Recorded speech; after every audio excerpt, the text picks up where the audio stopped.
Osteoxondroz nima? Ko'pchilik beradigan savollardan bittasi shu. Osteoxondroz bel va bo'yin og'riqlarining asosiy sababchisi hisoblanadi. Assalomu alaykum hurmatli kuzatuvchilar. Bugun biz sizlar bilan osteoxondroz nima? Osteoxondroz qanaqa kelib chiqadi? Uni qanaqa davolasa bo'ladi?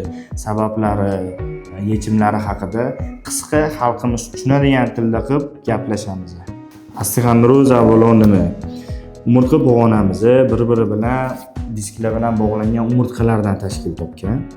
Uje biz bilamiz disklar, bizning umurtqalararo disklarimiz elastik bo'ladi. Ular bizga kelayotgan zarbalarni yumshatadi, yuklamalarni kamaytirib beradi. Ularning vazifasi shu. Vaqt o'tishi bilan yoki ayrim omillar ta'sirida bu elastik disklarimiz o'zining elastikligini yo'qotadi. Yemirilishlar paydo bo'ladi. Ya'ni diskning o'zida ahamiyat berishimiz kerak bitta narsani aytib o'tib ketdik.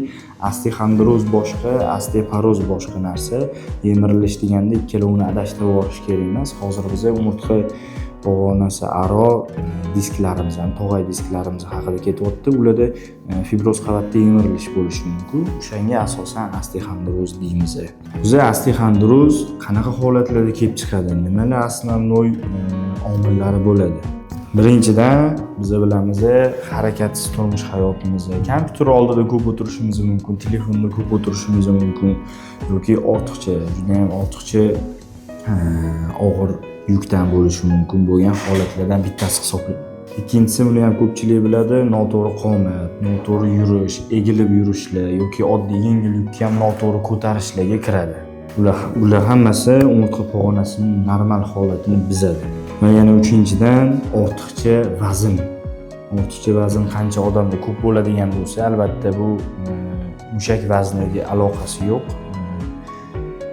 Ortiqcha vazn qorin katta bo'ladigan bo'lsa, tanada yog' miqdori ko'p bo'ladigan bo'lsa, haddan tashqari umurtqa pog'onasiga ham bosim tushiradi va biz aytayotgan, hozir gaplashayotgan osteoxondrozga sabab bo'lishi mumkin.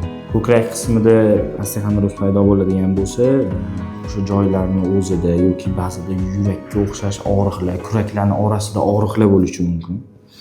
Beldagi osteoxondroz ya'ni asosan beldagi og'riqlar, oyoqqa qattiq urishlar, ba'zida xuddi tomir tortishgandek og'riqlar bo'lishi mumkin, uvishishlar bo'lishi mumkin.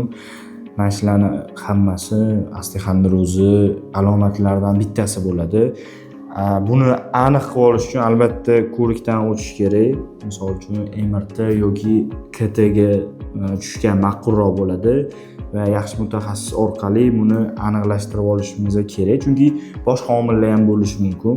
Yengilroq omil yoki juda ham kuchliroq boshqa omil bo'lishi mumkin. Shuning uchun odatda MRT yoki KT orqali bizga bilvosita bo'ladi. Asosiy eng zo'ri MRT bo'ladi. Bizga ham kelgan bemorlarni MRT orqali ko'rsak, yana ham to'g'ri tashxis qo'ya olamiz. Bilamizki, to'g'ri tashxis yarim davo hisoblanadi.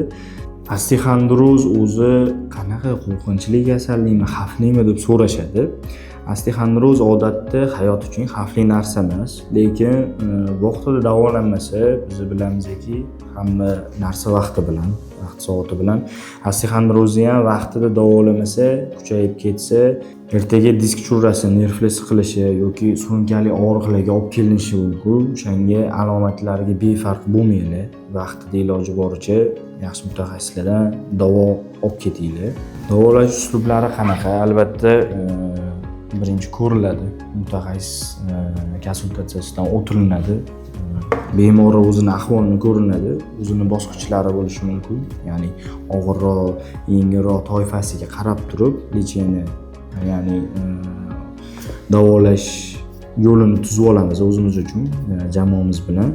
Va misol uchun fizioterapiya ishlatishimiz mumkin. Ba'zi holatda misol uchun massajlardan foydalanishimiz mumkin. Qanaqa holatlarda umurtqalar, ya'ni umurtqadan mushaklarda tonus, qattiqlik bo'ladigan bo'lsa, ularni yumshatish uchun massaj ishlatishimiz mumkin. Igloterapiyadan foydalanishimiz mumkin. Osteoxondrozda hozir aytib o'tganimdagi neurostimulyator misol uchun, ya'ni fizlechinalardan foydalanishimiz mumkin. Yana o'zimizning alohida uslublarimiz yoki o'zimizning qanaqadir tabiiy mazlarimiz bo'lishi mumkin, balzamlarimiz bo'lishi mumkin. Ulardan foydalanishimiz mumkin. Yoki qanaqadir boshqa yana bizada bo'lgan apparatlardan foydalanishimiz mumkin. Yoki manualniy terapiyani ham ahvoliga qarab qilinadi. Yengilroq holat bo'ladigan bo'lsa, boshqacharoq, og'irroq holat bo'ladigan bo'lsa, boshqacharoq qilinadi. Ya'ni bu qo'rqinchli emas. Qisqa qilib aytganda, ahvoliga qarab bemalol davo topsa bo'ladi. Eng muhimi bu surunkali og'riq o'tib ketishi kerak emas. Vaqtida davolanish kerak. O'zi osteoxondroz hammada bo'ladimi? Yo'q, unda saqlansa bo'ladimi degan savollar ham bo'lishi mumkin. Albatta, men har doim aytib kelaman bizga keladigan bemorlar uchun. Eng zo'r davo bu harakat bo'ladi. Osteoxondroz bo'lmasligi uchun ham hayotga, turmush tarzimizga sport qo'shishimiz kerak. Kuniga kamida yo'q deganda 30 daqiqa sport qo'shishimiz kerak. Harakatimizni ham to'g'rilashimiz kerak. Misol uchun o'tiradigan holatli ishlardan ozgina cheklanishimiz kerak. O'zini hammasini vaqt soati bor. Misol uchun ko'p turadigan ishlar bor. Yo'q, harakat kerak bizga. Ko'p o'tirishlar, ko'p turishlardan cheklanishimiz kerak. To'g'ri, bir xillarning ishi shunga borib taqalishi mumkin.